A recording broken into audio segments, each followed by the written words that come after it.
Isn't it awful how young people today don't know about personal finance? Well, we actually know all about personal finance, and I recommend that's pretty good idea. Okay, let's hear it. We've come up with a virtual board game that we use. It includes software, which is updated and friendly. It's a virtual board game, which is a simple board game that's been updated, and it uses bright eye-catching colours. It consists of 6 main stages, which have been devised by Montalani and Brumberg. As each player makes their way across the board, they'll be faced with financial obstacles, just like we are in our everyday lives. Each person answers the questions according to their personal requirements.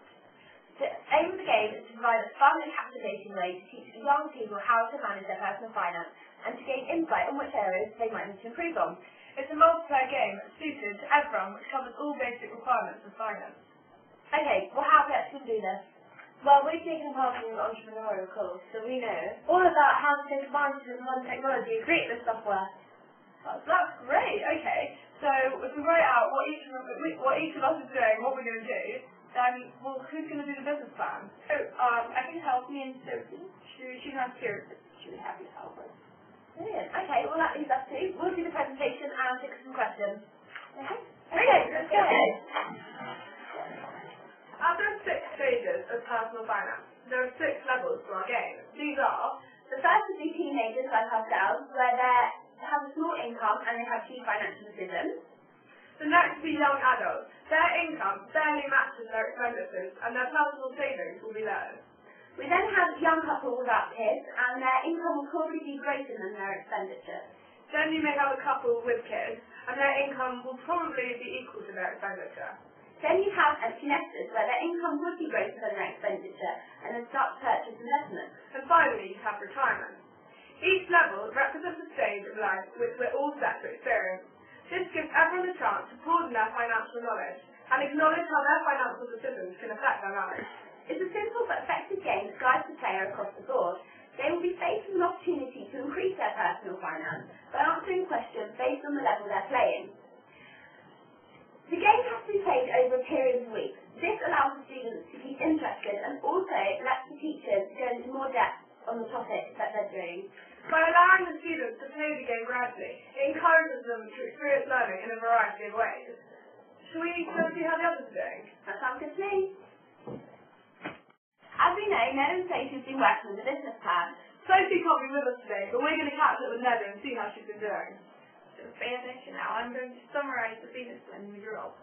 Firstly, do you know that there are 25,630 schools and colleges in England, and a total of 31,970 UK as a whole?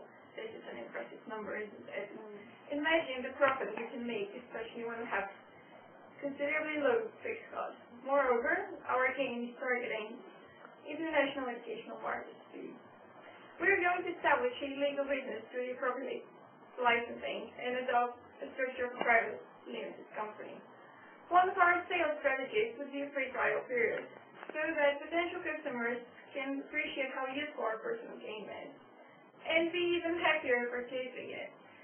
However, we've estimated that profits would come after reaching the break-even of around 90 units sold, and provided that we launch the product successfully, cash flow would stay stable with closing balance to become positive after the first few months.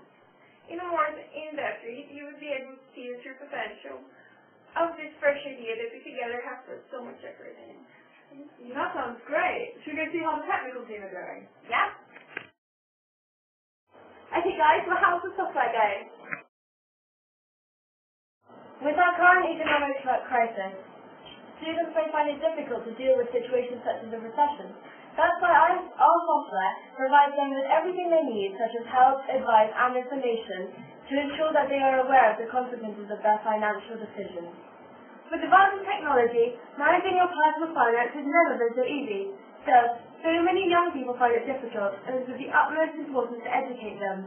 We hope that with our software, we can do this for 95% of students who want to learn to manage their finance in a fun and friendly way. Let's show you our software we designed. This is a mock-up of what the interactive game will look like.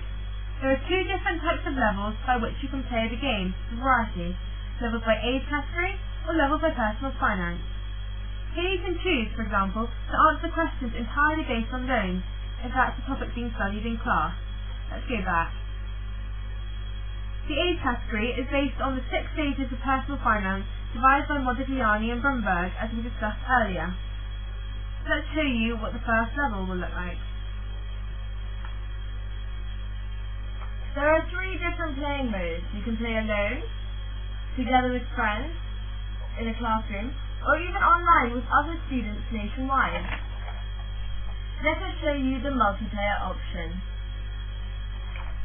Here you can choose up to 5 characters for 5 players or groups of players. For example, these coins. And also the piggy bank. Let's click to play. Welcome to the playing screen. We've designed the layout to be colourful and entertaining for students. The player starts in the bottom left corner, and in the top right, the point system is displayed. A question is asked at each place the player stops at. Making good financial decisions will earn you money, and making bad ones will lose you money. The game can be ended or saved at any time, which is very convenient for lessons. The game is fun as well as educational to keep students that often get bored in class entertained and alert. If the character lands at the bottom of the ladder, it will move up it. However, the aim of the game isn't to finish first, but to gain as much money as possible, so young people won't want to rush through it. If you hover over the die, it tells you to roll the die. A number is presented on the die face, which is the number of places a player moves. The first question, which will change so the game can be replayed, is red. You receive £100 for your birthday from your grandparents. How do you choose to spend it? Buy a new mobile phone? Save the money by depositing it into your bank account? Or save the money at home? Each answer option has an advice button beside it, where you can learn the advantages and disadvantages of choosing this option in real life at finance school. Here is an example of a page of finance school. It gives you everything you need to deal with the situation in the correct way. It has a clear layout and is educational but not too complicated. Now we've read this, let's return to our game. We can now make a well-informed decision to the question. In the top right corner, you can see your balance has risen to £100, as you've given a great response. The die is rolled for the piggy bank, a 3. As it has moved to the bottom of the ladder, it can move up it. The question reads, with a weekend job at a local restaurant and little financial support from your parents, in the forthcoming year you hope to go travelling with your friends or purchase your first car. Do you spend your wages as soon as you get them and worry about it later? Place your money into a national savings and investments account? Invest in an individual savings account? Or ask your parents to keep the money and give you the funds when necessary?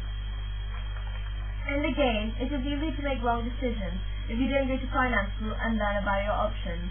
If you make a bad choice, your balance will decrease a certain amount. The piggy bank is now £100 in debt. As we said before, the game can be ended at any point by clicking the End Game button in the corner. This takes you to the results page. It congratulates the winner. In this case, that will be the coins, and shows the final scores. It reads, because of your wise, well-informed financial decisions, you earned a total of £100. For all the other players, scores are also shown, and, as they didn't do so well, they are given advice according to the level that they are playing. Here comes the pig. The game informs the player that you are £100 in debt. In future, it would be a good idea to take advice from financial experts. At this age, it is vital to start saving money sensibly for use in later life. As a teenager, you are not required to pay tax on your savings interest. Make use of this opportunity whilst you can. You should have gone to finance. Sounds like you're onto something.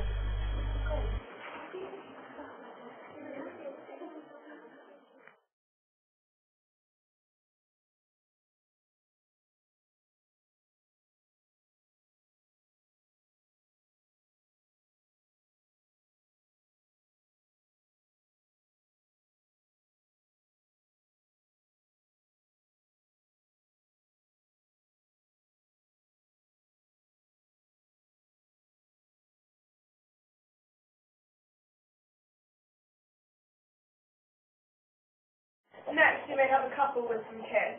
Their income will probably be about equal to their expenditures. Then we have nurses. Empty nurses. Okay, I think we should start that one again. Each level represents a stage of life of which everyone is set to experience. This gives everyone a chance to broaden.